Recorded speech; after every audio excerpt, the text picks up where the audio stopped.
વાત કરીએ તો વડોદરાના નંદેસરી જીઆઈડીસીમાં એક શ્રમિકનું મોત નીપજ્યું હોવાની ઘટના સામે આવે છે.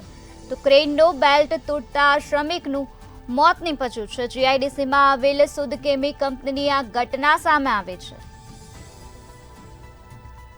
તો કંપનીમાં ભારે ટેન્ક લઈ જતા સમયે બેલ્ટ તૂટી ગયો હતો, જેના કારણે શ્રમિકનું મોત નીપજ્યું છે. મજૂરની ઉપર જ ટેન્ક પડતા મજૂરનું ઘટના સ્થળે જ કમકમાટી ભર્યું મોત નીપજ્યું છે. ત્યારે કંપની દ્વારા નથી રાખવામાં આવતું સેફટીનું ધ્યાન, તે નજરે જોવા મળી રહ્યું છે. તો પોલીસે હાલ અકસ્માતે મોતનો ગુનો નોંધીને વધુ કાર્યવાહી હાથ ધરી છે.